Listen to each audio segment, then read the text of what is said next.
How do I make my partner more dominant? I get asked this question all the time. Or, I'm a submissive with a long-time partner and she likes my submissive side, but how do I make her more dominant? There are so many layers to the answer to this, and like so many things in life, and especially in kink, there is no right answer. There is no one way. But, as always, I'm here to give my latex shiny 2 cents and hope that it will either help you, guide you, amuse you, or hell, it might even piss you off.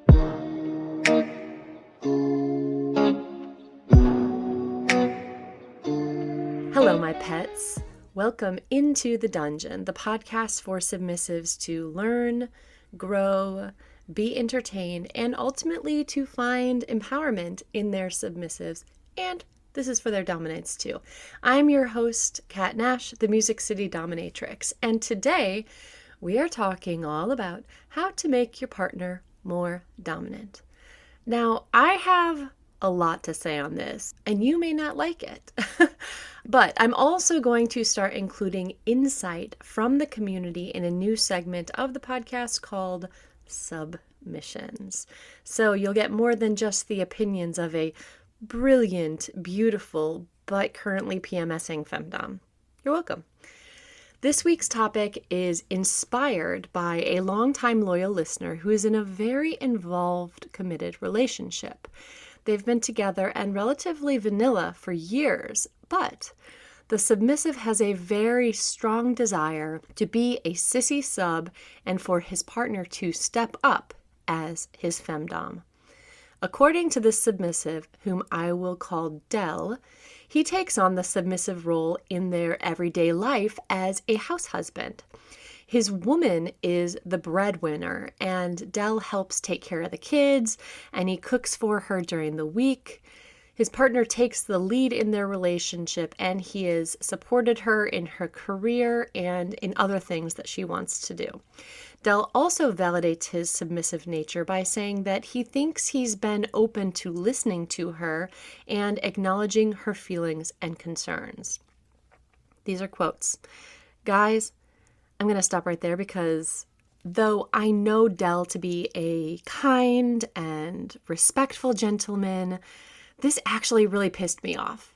And disclaimer, I am PMSing, so my level of tolerance and patience is at its monthly minimum, but this is bullshit.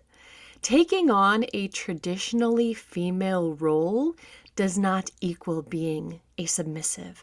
A housewife is not a fucking submissive. The breadwinner is not a dominant. Choosing to listen to your partner's concerns and feelings and supporting them in their life goals is not being a submissive, it's being a decent fucking human. And it enrages me that the bar is so goddamn low for men that being a considerate human feels like being a fucking submissive. And I want to be clear here, I'm not just calling out Del. He's not going to be y'all's scapegoat. When I first began my exploration in femdomocracy and female-led relationships, I often noticed the parallels in what men and women consider male submissive behavior and basic girlfriend behavior. They were the same. So, for example, I personally felt so seen and honored by my very first personal submissive. Every time he got up to go to another room, he'd see if I needed anything while he was up. He was the one to make our meals and mix our drinks. He carried our beach supplies to the beach and set up our spot. He helped unload the car and did most of the work. He sent the good morning text, I hope your day is great. He cleaned up the kitchen after the meals. And I was so fucking impressed with this. What great submissive behavior. Then I had this lightning bolt of realization that this was exactly the same behavior that most girlfriends exhibit in regular ass vanilla relationships. What the fuck? This is exactly the behavior that I just innately had been doing my whole life in all of my relationships. So are all women submissive? No. We're fucking considerate human beings. Doing the very basics to be considerate and helpful and supportive to your partner should not be considered being a submissive. God, but I realize that the behavior of men has been so just self-absorbed for so long that the standard is just abysmal. And I realize that this is a slow change, and I'm just fucking raging to the void, hoping that an ear will listen and get it. So let's just get back on track here. To summarize and conclude that particular speech, being a housewife doesn't make you a submissive. Being the breadwinner of the relationship doesn't mean you are the dominant. So let's go ahead and return to Dell's predicament. He wants to be a sissy submissive to his gal, who is the breadwinner. Now, he expressed that he had communicated his desires to her. She was not a fan of the sissy aspect. And in the bedroom, typically, she instructs him to take charge, but then she always ends up taking back control and instructing him on exactly what she wants. And Dell would feel better if she just owned that dom role and allowed him to be submissive. But when he suggests this, she shuts him down. I feel like there are a lot of you out there who are feeling Dell's pain. You want to be a submissive, but your partner really wants you to give it to her in the bedroom. You wish she'd just peg you already, and she wants that dick when she gets off. So what's a sub to do? Well, first off, if you are truly a submissive heart craving the authentic femdom relationship where your partner is truly the goddess who owns you, body, heart, and mind, you're going to have to purge yourself of all the little fetishes and fantasies that you think a femdom embodies, because every woman is different and what she wants will be different. Ultimately, what a femdom is a woman who is empowered to express her desires and guides her submissive in serving her to her personal liking. An emphasis there on he's guiding her submissive in serving her to her personal liking. If you're a sub, your domina may very well wish for you to be her sex machine in the bedroom, a nice dick with a body attached, you know? It doesn't make her less of a dominatrix if she instructs you how to please her. Quite the opposite, really. And if you claim to be submissive, you will wish to submit to her desires. In the case of Dell, he also expressed that she doesn't approve of his grooming habits. So I question whether Dell is a true submissive or if he just has a sissy sub-kink. I mean, his woman has expressed her dominant preferences with his grooming and in the bedroom, and he does not submit to either. So Dell asks me, and I'm going to go ahead and quote this. So what you are saying, if she doesn't like my choices about my body hair or even my clothes preferences, if I don't follow her direction on this, I'm really not being submissive to her. For me to be her submissive, I lose all rights to make decisions of myself. End quote. Now, I think that he was being a sassy little shit with that last line, but let's go ahead and get into it. Your boundaries and limits are going to be unique to you and your relationship dynamic. And that requires a lot of communication, and it's going to be personal. It's going to look different for everyone. But yeah, within those agreed upon structures, a submissive defers to the dominant's desires. So if you're a sub and your dom says, hey, no more sweatpants and t-shirts, I want you to look nice for me. Unless that is a limit of yours, yeah, ditch the holy fucking sweatpants. I have subs who literally come to me to tell them what to wear. We go shopping, you know? If you are in a long-term female-led relationship and your domina says she prefers you with a beard, if her dictating your physical appearance is not a limit of yours, why wouldn't you acquiesce? So Dell wants his woman to be more dominant for him, yet he shoots her down in the areas she has tried to take control. So again, this is not within the realms of boundaries and limits, that's a whole different thing. But if it's within that, yes, let her take control. So lesson number 1, if you're trying to make your partner more dominant, which that expression itself is disgusting, but we're just going to go with it. If you're trying to make your partner more dominant, look at areas outside of your fetish-filled brain that she may already be trying to express her dominance. If you're shooting her down in some areas, she won't feel safe or empowered to express her dominance in the areas that you may be craving. Bam. Lesson number 2, which really should be lesson number 1, is you can't make someone something they are not. If you are in a loving, long-term relationship, but you've never confessed that you are secretly a sissy submissive, you have to accept that your partner may not be down for accepting this side of you. Trying to force, guilt, manipulate, or brat your way into getting your kinks expressed is unethical and gross. And yeah, there is a possibility that if you choose to stay in your loving, long-term committed relationship, that you will have to sacrifice actualizing your kinky desires. Some people use this as an excuse to cheat. I do not condone that. I have had several men reach out to me saying that their wives have no interest in talking about kink or even in sex anymore.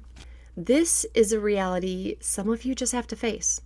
No relationship is perfect, but it's up to you to discern your priorities. And if there is something in your life that is outside of your control, like you are going to stay with your wife and she's not accepting of your kink, then you have to intentionally shift your perspective if you wish to be happy. Okay? Side note, I think that if a woman was once a sex pot, if she was very sexual and now she isn't and doesn't want to talk about it and you don't ever have sex, then she is deeply unhappy, probably with you. Women feel sexual when they feel deeply safe and appreciated. If your wife isn't interested, and she once was, it likely is you. Because there are couples in 30-year relationships who have had kids, or they work 60-hour, 80-hour intense shifts, and they're still wildly sexually active. But regarding kink, as FetLife user Button contributed to this week's submissions, he says, can someone actually make someone more dominant? I mean, I've been submissive my whole life, and trying to be dumb feels like I'm speaking a different language. It honestly feels so unnatural and foreign to me. Agreed, Button. You can't make someone be something that they are not. Now that we got all of that out of the way, some of my online community friends actually gave really applicable and helpful tips for you if you find yourself in this situation. In the case of poor Dell, he's coming to terms with the idea that his partner will never accept his sissy side and that she will not dominate him in a way that aligns with his fantasy. As Button went on to say, if your partner isn't doing it for you kink-wise, communicate. I mean, that's really all you can do. If I was learning my partner wasn't dom enough for me, I'd definitely first have a conversation. Figure out ways to incorporate my kinks in her life in a way that are also fulfilling to her desires. And if from there there's still dissonance, maybe reassess the partnership. You can't make someone into something they're not. Excellent advice, Button. I would say reassess the partnership or reassess how important your kink is to your happiness. If you are in a consensual, female-led dynamic and you find that her dominance is getting a little soft for you, my friend Miss Christine had some really useful advice, and she is just so eloquent that I'm going to quote her. Miss Christine says, I've had conversations with submissives about the importance of seducing the dom in me, especially when she's not feeling especially dominant.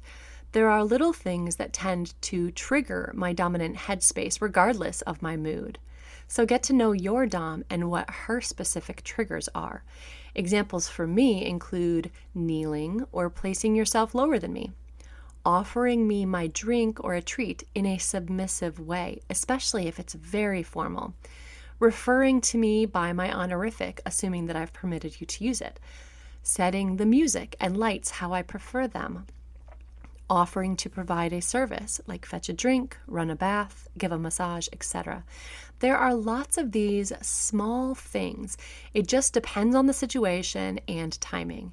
Consider what she's like when she is in the headspace and then create an environment that supports that. Very important. Remember that she is in charge and decides when and what.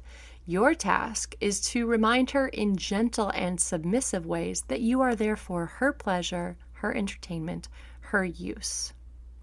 If the question is about inspiring someone who's never been dominant with you before, then it's about having a conversation first. Never try to trick her into dominating you. End quotes. Awesome. And this corresponds with the advice that I always give submissive men who contact me wanting to make their woman more dominant. Be more submissive.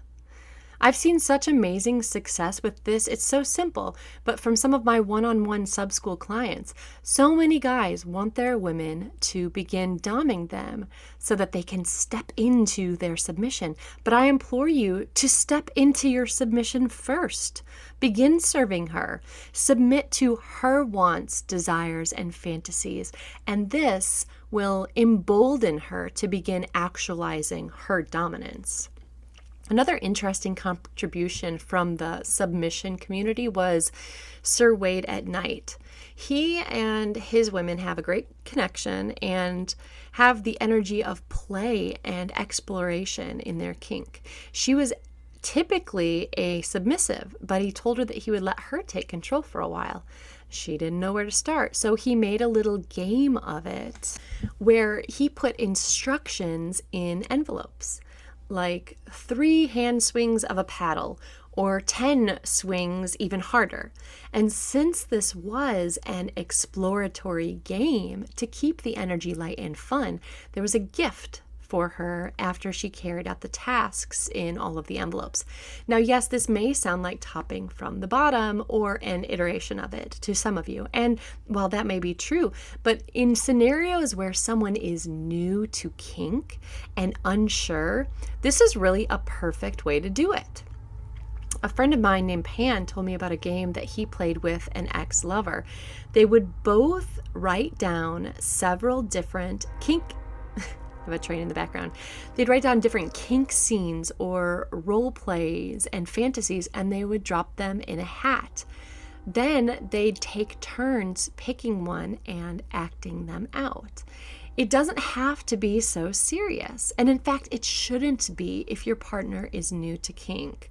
While you may have had your cravings for a while and gone down the kink rabbit hole looking into your fantasy, it's likely completely foreign to a vanilla partner. So keep it mild, keep it fun, keep it light when first presenting the ideas and exploring.